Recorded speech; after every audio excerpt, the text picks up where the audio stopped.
대출 규제 직격탄 평택에 떨어졌다. 평택 이천 양주 수도권 규제 확대의 울상. 최근에 이런 기사들 평택으로 검색하시면 많이 나올 겁니다. 서울은 불장이고 서울 밖으로 확산되고 있다고 하는데 평택은 다른 나라인가 싶기도 하실 텐데 사실 위의 기사는 7월에 청약을 했었던 평택 브레인시티 메디스파크 로제비앙 모아엘가의 이야기입니다. 아시듯이 여기 청약 결과가 충격적인 수준이었습니다. 브레인시티에서 못 구해서 난리라는 전용 59 경쟁률도 1대 1이 되질 않았습니다. 그래서인지 마케팅 활동을 대출했다, 깜깜이 분양이다, 청약자 알권리 침해했다 이런 이야기도 나오는데 선생님 이런 부분 어떻게 생각하십니까? 결과가 처참하긴 했습니다. 1순위 청약의 경우 1200세대 모집인데 청약을 넣은 분이 38명밖에 안 되고 특별공급 청약은 699세대 모집에 청약을 15명이 넣었습니다. 사실 이렇게 청약 결과가 저조한 경우는 1억 하는 동네에 5억짜리 아파트 청약이 나오면 이 정도 수준 결과가 나왔는데 여기 평택 브레인시티 메디스파크 로제비앙 모아엘가 분양가가 그 정도 수준은 아니었습니다. 브레인시티 안에 다른 단지들 분양가와 크게 차이가 나지도 않습니다. 그래서 이유가 궁금하긴 합니다만 사실 큰 문제가 되질 않는다면 브레인시티 노리는 분들한테는 기회입니다. 왜냐면 동호수 지정에서 분양받을 수도 있고 청약 때보다는 조건도 좋아질 거기 때문입니다. 그래서 10월 중순에 선착순 줍줍 나오기 전에 미리 알아보고 선생님께 괜찮다 싶으면 움직이시길 추천을 드리는데 여유가 되신다면 투자로 브레인시티 안에서 인기 좋은 전용 59 잡으시는 것도 방법이고 장기 실거주 하실 목적으로 40평대 잡는 것도 좋은 방법입니다. 실제로 지금도 저희 쪽으로 전화 주셔서 브레인시티 문의 주시면 이런 분들이 주류를 이루고 있는데 최근에는 가족들과 오래 사실 목적으로 40평대 계약하시는 분들이 많이 늘었습니다. 특히 평택 브레인시티 푸르지오에 이런 분들이 많이 연락을 주시는데 평택도 앞으로 신축 물량이 확연하게 줄어드니까 실거주 물건 잡으시려고 움직이시는 거라고 봅니다. 이 점도 참고하시고 혹시 브레인시티에 대해서 전반적으로 궁금하시다면 화면의 번호로 연락을 주십시오. 선생님께 도움이 되기 위해 무료로 상담해드립니다. 관심 있으시다면 편하게 연락을 주시고 사실 10월 중순에 여기 평택 브레인시티 메디스파크 로제비앙 모아엘가 선착순 오픈하면 많은 분들이 다녀가시고 계약도 많이 나올 것 같습니다. 왜냐면 현재 부동산 시장 분위기 때문인데 7월에 평택 브레인시티 메디스파크 로제비앙 모아엘가 청약 경쟁률은 처참했지만 지금 다른 동네들은 날아가고 있습니다. 그렇다고 해도 평택은 안 된다, 더 떨어질 거다 하시는 분들도 많은데 이유를 들어보면 현재 KB 매매 지수가 하락을 하고 있다는 이야기를 많이 하십니다. 실제로 계속 떨어지는 추세이고 이번 주에 발표난 데이터도 전주에 비해서 0.22%나 하락을 했습니다. 데이터를 유심히 보시는 분이라면 지금 평택에 집을 사는 건 위험하다 말하는 건 당연할 수 있는데 근데 이 단지도 보시면 이야기가 달라지실 수 있는데 어디냐면 죄송합니다. 잠깐 3초만 내주셔서 구독 부탁드립니다. 구독 눌러주시는 여러분 대대손손 부자 되실 텐데 왜냐면 유익한 부동산 정보로 돈 버실 테니까요. 댓글 상단에 있는 카카오 채널도 추가해 주시면 마청풀에서 드리는 분양 정보, 급매 물건 정보도 받아보실 수 있습니다. 마청풀 카카오 채널도 추가 부탁드릴게요.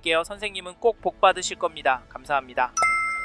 2022년 5월 준공된 평택시의 인기단지 지제역 더샵 센트럴시티 매매거래를 보시면 9월 2일에 전용 84, 118동 18층 물건이 8억 오바에게 계약이 되었고 8월 17일에는 118동 19층 물건이 8억에 거래가 되었습니다. 6월, 7월 거래된 가격보다 9월에 거래된 가격은 평균적으로 상승하는 모습으로 보이는데 가격을 보정해보면 제 눈에는 두세 달 동안 1000만원 정도 오른 것 같습니다. 단순 계산해도 이게 1.2% 정도인데 이걸 한 주로 나누어 보면 0.1% 수준이 됩니다. 앞에서 보신 평택시의 전체 매매지수 흐름은 떨어졌는데 여기 지제역 더샵 센트럴시티 상황은 전체 지수와는 좀 다릅니다. 그리고 전세를 보시면 최근에 거래는 많이 없습니다. 8월 11일에 113동 23층 물건이 3억 5천에 계약이 되었고 6월 23일에는 111동 6층 물건이 3억 4천에 거래가 되었습니다. 12월 이후로 거래가 많진 않아 보이고 가격도 많이 오르는 모습은 아닙니다. 왜일까요? 역시 평택은 전세보다 매매가 나은 건지 선생님은 이런 상황을 어떻게 생각하십니까? 어떤 분은 이 데이터를 보면서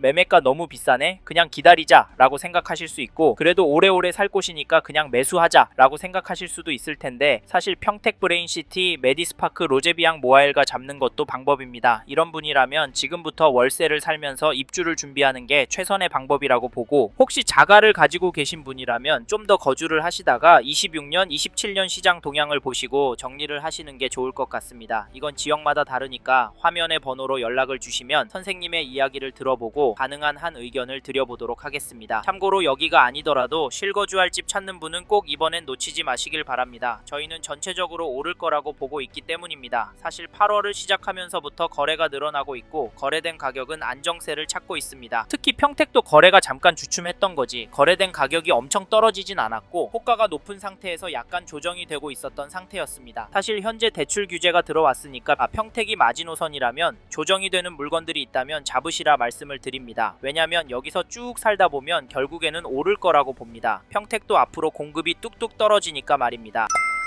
대출 규제 직격탄 평택에 떨어졌다. 평택 이천 양주 수도권 규제 확대의 울상. 최근에 이런 기사들 평택으로 검색하시면 많이 나올 겁니다. 서울은 불장이고 서울 밖으로 확산되고 있다고 하는데 평택은 다른 나라인가 싶기도 하실 텐데 사실 위의 기사는 7월에 청약을 했었던 평택 브레인시티 메디스파크 로제비앙 모아엘가의 이야기입니다. 아시듯이 여기 청약 결과가 충격적인 수준이었습니다. 브레인시티에서 못 구해서 난리라는 전용 59 경쟁률도 1대 1이 되질 않았습니다. 그래서인지 마케팅 활동을 대출했다. 깜깜이 분양이다. 청약자 알권리 침해했다. 이런 이야기도 나오는데 선생님 이런 부분 어떻게 생각하십니까? 결과가 처참하긴 했습니다. 1순위 청약의 경우 1200세대 모집인데 청약을 넣은 분이 38명밖에 안 되고 특별공급 청약은 699세대 모집에 청약을 15명이 넣었습니다. 사실 이렇게 청약 결과가 저조한 경우는 1억 하는 동네에 5억짜리 아파트 청약이 나오면 이 정도 수준 결과가 나왔는데 여기 평택 브레인시티 메디스파크 로제비앙 모아엘가 분양가가 그 정도 수준은 아니었습니다. 브레인시티 안에 다른 단지들 분양가와 크게 차이가 나지도 않습니다. 그래서 이유가 궁금하긴 합니다만 사실 큰 문제가 되질 않는다면 브레인시티 노리는 분들한테는 기회입니다. 왜냐면 동호수 지정에서 분양받을 수도 있고 청약 때보다는 조건도 좋아질 거기 때문입니다. 그래서 10월 중순에 선착순 줍줍 나오기 전에 미리 알아보고 선생님께 괜찮다 싶으면 움직이시길 추천을 드리는데 여유가 되신다면 투자로 브레인시티 안에서 인기 좋은 전용 59 잡으시는 것도 방법이고 장기 실거주 하실 목적으로 40평대 잡는 것도 좋은 방법입니다. 실제로 지금도 저희 쪽으로 전화 주셔서 브레인시티 문의 주시면 이런 분들이 주류를 이루고 있는데 최근에는 가족들과 오래 사실 목적으로 40평대 계약하시는 분들이 많이 늘었습니다. 특히 평택 브레인시티 푸르지오에 이런 분들이 많이 연락을 주시는데 평택도 앞으로 신축 물량이 확연하게 줄어드니까 실거주 물건 잡으시려고 움직이시는 거라고 봅니다. 이 점도 참고하시고 혹시 브레인시티에 대해서 전반적으로 궁금하시다면 화면의 번호로 연락을 주십시오. 선생님께 도움이 되기 위해 무료로 상담해드립니다. 관심 있으시다면 편하게 연락을 주시고 사실 10월 중순에 여기 평택 브레인시티 메디스파크 로제비앙 모아엘가 선착순 오픈하면 많은 분들이 다녀가시고 계약도 많이 나올 것 같습니다. 왜냐면 현재 부동산 시장 분위기 때문인데 7월에 평택 브레인시티 메디스파크 로제비앙 모아엘가 청약 경쟁률은 처참했지만 지금 다른 동네들은 날아가고 있습니다. 그렇다고 해도 평택은 안 된다, 더 떨어질 거다 하시는 분들도 많은데 이유를 들어보면 현재 KB 매매 지수가 하락을 하고 있다는 이야기를 많이 하십니다. 실제로 계속 떨어지는 추세이고 이번 주에 발표한 데이터도 전주에 비해서 0.22%나 하락을 했습니다. 데이터를 유심히 보시는 분이라면 지금 평택에 집을 사는 건 위험하다 말하는 건 당연할 수 있는데 근데 이 단지도 보시면 이야기가 달라지실 수 있는데 어디냐면 죄송합니다. 잠깐 3초만 내주셔서 구독 부탁드립니다. 구독 눌러주시는 여러분 대대손손 부자 되실 텐데 왜냐면 유익한 부동산 정보로 돈 버실 테니까요. 댓글 상단에 있는 카카오 채널도 추가해 주시면 마청풀에서 드리는 분양 정보, 급매 물건 정보도 받아보실 수 있습니다. 마청풀 카카오 채널도 추가 부탁드릴게요. 선생님은 꼭 복 받으실 겁니다. 감사합니다. 이번 영상에서 평택 브레인시티 메디스파크 로제비앙 모아엘가 청약 결과와 앞으로 이 단지가 어떻게 될지에 대한 저의 생각을 말씀드렸습니다. 관심이 가신다면 영상이 끝나고 이 지역에 대해 좀 더 검색해 보시길 바랍니다. 이번 영상에서 언급된 내용들에 대하여 좀 더 궁금하신 내용이 있으시다면 댓글로 남겨주세요. 최대한 빠르게 답변을 드리도록 하겠습니다. 다음 영상에서도 부동산 투자에 도움이 되는 정보 나누어 드리도록 하겠습니다. 구독과 좋아요 그리고 알림 설정 부탁드립니다. 감사합니다. 좋은 하루 보내세요.